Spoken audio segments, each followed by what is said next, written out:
Ao longo do mês, em penosa repetição, se multiplicaram notícias equivocadas sobre viagens de ministros e o acompanhamento de seguranças.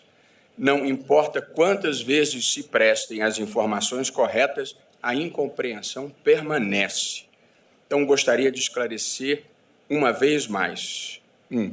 Nenhum ministro viaja com despesas pagas pelo Supremo Tribunal Federal. Isso não acontece. Só o presidente, quando viaja em representação institucional ou algum ministro indicado pela presidência para representá-lo. Portanto, queria reiterar, nenhum ministro viaja com despesas pagas pelo Supremo Tribunal Federal.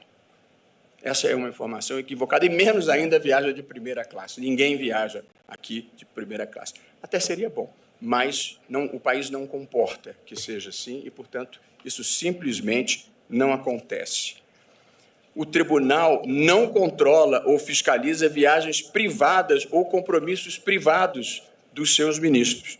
Uma das notícias que circularam é que o Supremo, sob a minha gestão, omite essas informações. O Supremo não tem essas informações, nem tem razão para ter a informação de para onde cada ministro viaja no seu recesso ou no seu lazer particular. E queria lembrar sobre a questão de seguranças, que tem sido também repetidamente enfatizada. O mundo, infelizmente, mudou. Eu fui à Copa do Mundo, à final da Copa do Mundo de 2014, com a minha mulher e os meus filhos. Fomos os 4 só. Nenhum tipo de problema.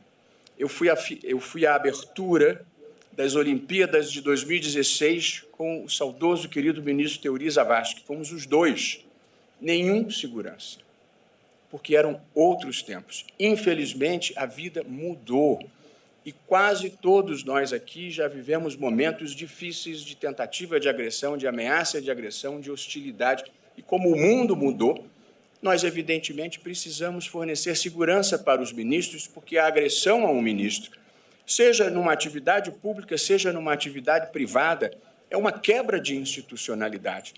Portanto, não há nada de errado em que, com a parcimônia que se impõe para o poder público, seja provida segurança para os ministros, para que não estejam sujeitos a ataques de ordens diversas que podem acontecer. Eu ainda queria acrescentar um ponto que considero importante. Em nome da transparência do tribunal e da importância que a legitimidade e credibilidade do tribunal exigem.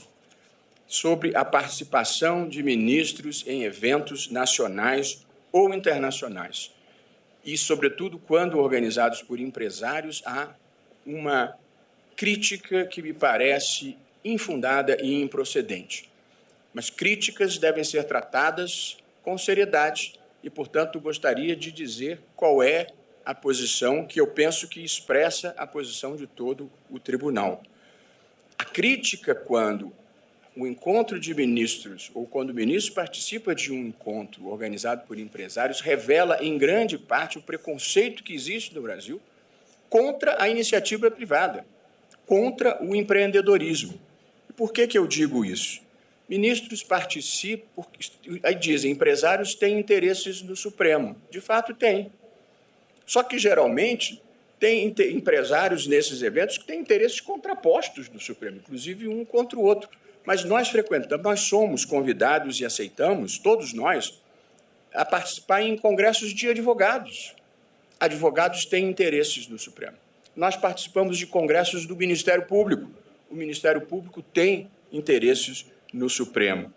Ministros visitam comunidades indígenas. Eu já visitei, o ministro Gilmar já visitou, o ministro Fachin já visitou, outros já visitaram. Indígenas têm interesses no Supremo.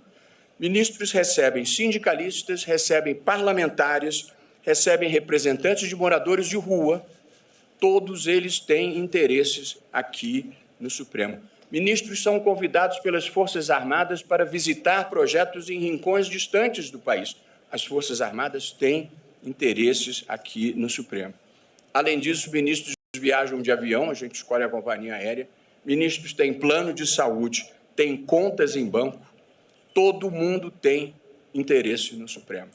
Portanto, essa ideia de que participar de um evento onde tenha empresários é um problema ético é um equívoco, até porque coisas eticamente erradas, se tivessem que acontecer, e felizmente não acontecem, não aconteceriam em congressos com 2.000 pessoas, aconteceriam em recantos fechados.